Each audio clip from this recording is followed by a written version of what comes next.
all you freedom-loving people. 2025 kicked off with a bang with the shocking attack of a Cybertruck. The woke DEI policy is being dropped by major corporations and Trudeau faces more trouble. Okay, let's get into it.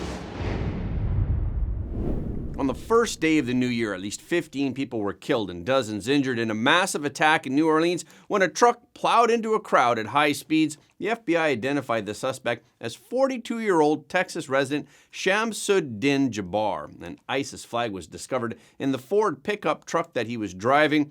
He made a series of video recordings before the deadly attack where he said that he had joined ISIS. He served in the U.S. Army as a human resource specialist and information technology specialist. He was deployed to Afghanistan once from February 2009 to January 2010.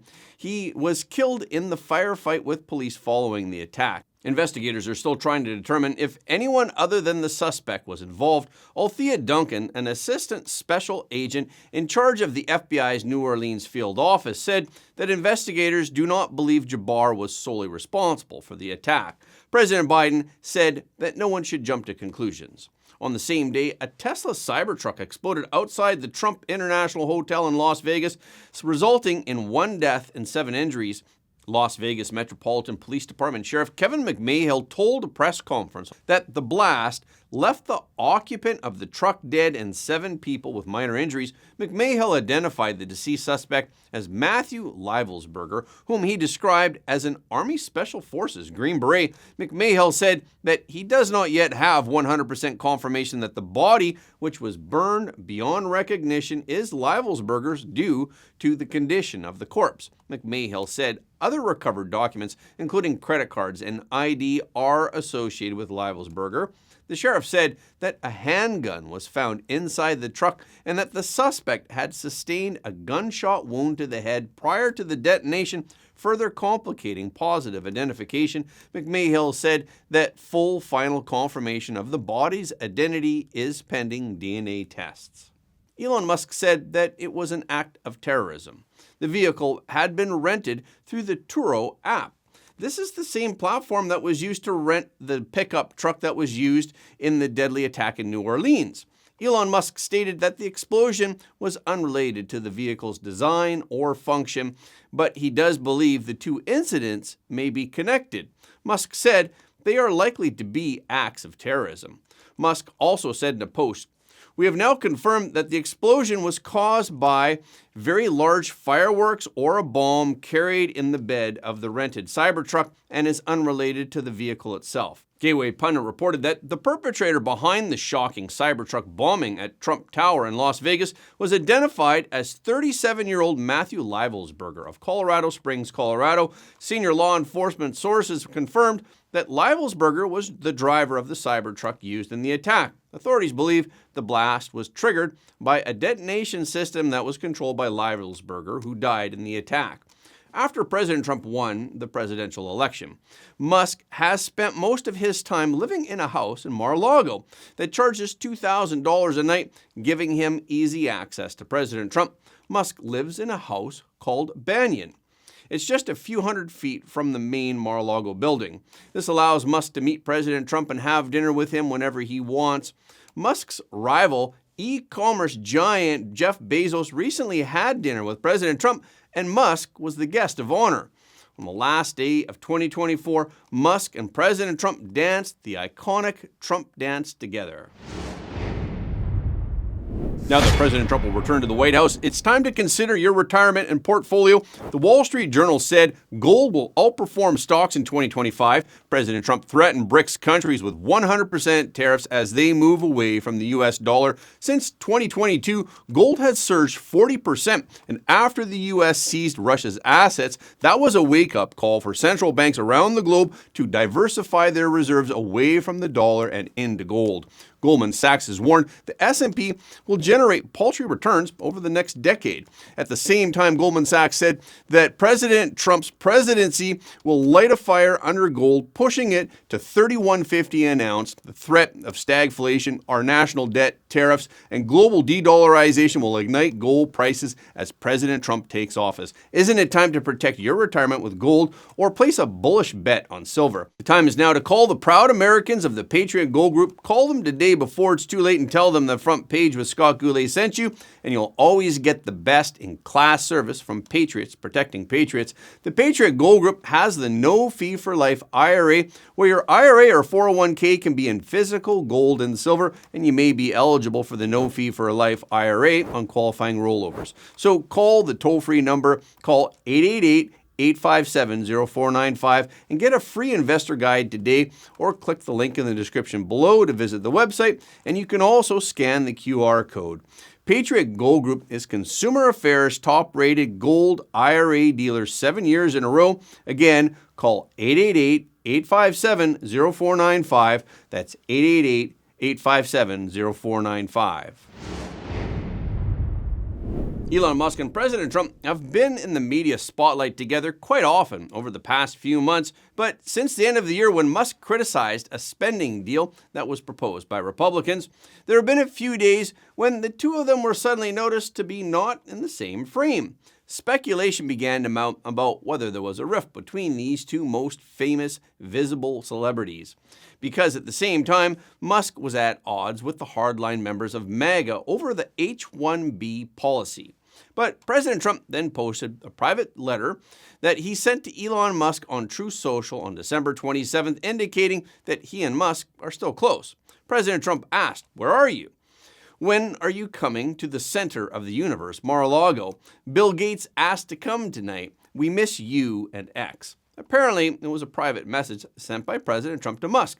Many people's first reaction upon seeing it was that President Trump had accidentally mass-mailed the private message. But on further reflection, one would think that it was intentional on President Trump's part to tell the outside world that he may have a different view on some things with Elon Musk, but his friendship with Musk is still strong.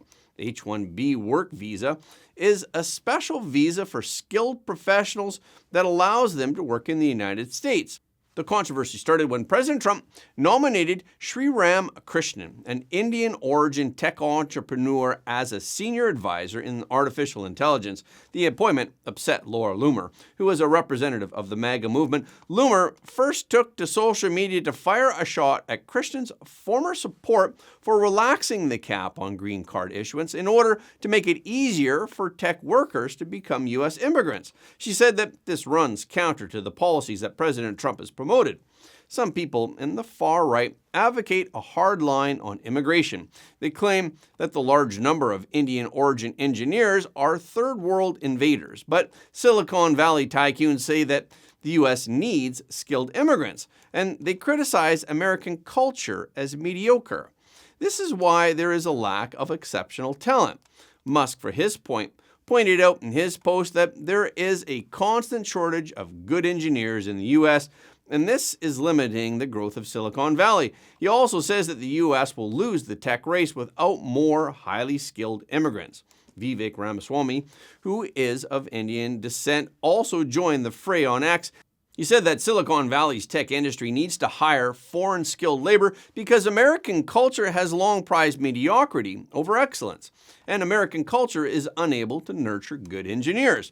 Of course, Vivek also pointed out that there are many problems with the H-1B visa system. He said that it should be reformed so that it selects the best people rather than relying on a lottery to determine who the lucky ones are. The system promotes competition rather than being tied to a particular company, and that it should simplify its bureaucratic procedures.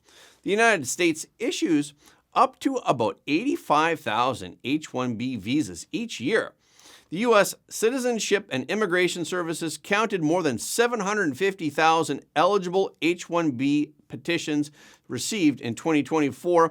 Because the demand far exceeds the supply, the department decides by random lottery after a rigorous review. However, Nikki Haley, who is also of Indian descent, disagrees with Ramaswamy. She said that there's nothing wrong with American labor, American culture, and that all one has to do is look at the margins to see how many people desire what we have. She also said that the U.S. should prioritize investing in Americans over foreign labor. President Trump had restricted H-1B work visas in his first term. This drew strong opposition from the tech industry. During the COVID-19 outbreak, the Trump administration froze the issuance of H-1B visas. They cited the impact on domestic labor employment. Conditions were later tightened and employers were required to hire H-1B visa holders at higher salaries. But this measure was later struck down by a judge. It's been a rough Christmas and New Year for Canadian Prime Minister Justin Trudeau. According to the latest poll, the popularity rating of the federal Liberal Party of Canada is far behind that of the Conservative Party. The Conservatives now have a 47% approval rating compared to 21% for Liberals and 17% for the NDP. On the whole, the Liberal Party is not only losing ground in the polls, its internal division and dissatisfaction are also on the rise. Trudeau is now under immense pressure to step down as members of his own caucus call on him to resign. Parliament will resume at the end of January. In the meantime, Liberal legislators from Ontario and the Atlantic provinces have publicly called for Trudeau's resignation. Calgary lawmaker George Chahal wrote in a December 27th letter to the caucus, Prime Minister Justin Trudeau no longer has the support of caucus, and to maintain some dignity, he should immediately tender his resignation. Now, it seems that the Liberal members in Quebec have reached a similar consensus. The Quebec Liberal caucus revealed that the vast majority of the 33 Liberal members in the province believe that Trudeau should resign. The Liberals currently have 153 members in Parliament. 131 of them are from Ontario, Quebec, and the Atlantic provinces. According to the poll, 40% of Canadians think that Pierre Poilievre, the leader of the Conservative Party, is the best candidate for Prime Minister, while Trudeau has the support of only 17.4%. The lawmakers no longer believe that Trudeau can beat Pierre Poilievre. The lawmakers warn that Canada could be catapulted toward instability if Trump makes good on his day one promise to slap a 25% tariff on all Canadian goods. Last Friday, Canada's Foreign Affairs Minister Melanie Joly and the new Finance Minister Dominic LeBlanc met with two of President Trump's cabinet picks in Mar-a-Lago, Florida.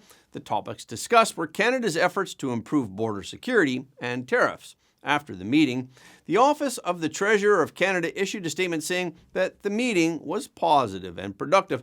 However, the ministers did not receive a commitment from the U.S. to suspend tariffs during the meeting. The two sides will continue to meet in the coming weeks. Under public pressure, several U.S. companies withdrew their DEI programs in 2024, and it can be expected that the diversity, equity, and inclusion policy will face even stronger challenges in 2025. The civil movement to repeal the DEI policy began in 2023 after the U.S. Supreme Court struck down affirmative action in college admissions. In the wake of that ruling, activists challenged the policies of big businesses in relation to the policy. Mike Davis, the founder of the Article 3 Project, a conservative advocacy group, said that DEI is unlawful discrimination. The group has advised President Trump on legal issues. They have stated that it's illegal for the government to do it, it's illegal for universities to do it, and it's illegal for companies to do it. Many corporations conceded as a result. Tractor Supply was one of the first prominent corporations to announce that it would be dropping its DEI commitment. They will be cutting DEI positions and withdrawing support for LGBTQ activism. Tractor Supply said in June, "We have heard from customers that we have disappointed them." Ford Motor Company says that it will stop providing workplace data to the LGBTQ rights lobby, and UBS stopped giving $25,000 grants to businesses that are led by women of color.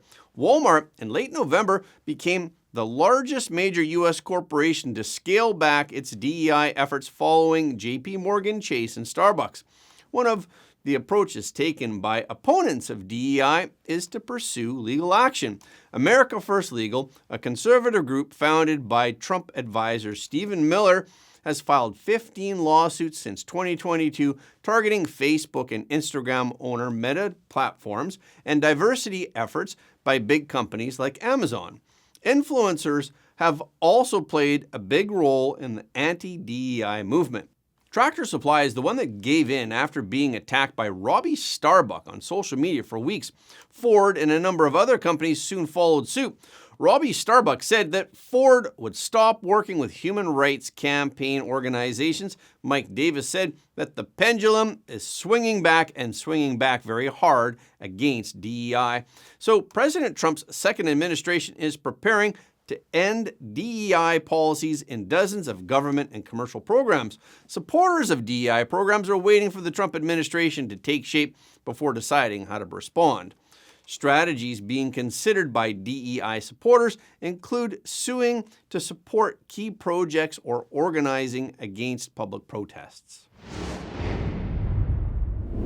Since the first day of the new year, the Ukrainian state gas company Naftogaz has refused to renew a new 5-year transit agreement with the Russian gas producer Gazprom. This means that the supply of natural gas from Russia to Europe via Ukraine will stop, thus ending the energy cooperation that has lasted for more than 40 years. Prior to the expiration of the transit agreement, Ukrainian President Zelensky said on December 19th that Kiev could consider allowing the transit of Russian gas, but only if payments to Moscow were frozen until the end of the war. Russian President Vladimir Putin, for his part, said a week later that a new deal could no longer be signed this year.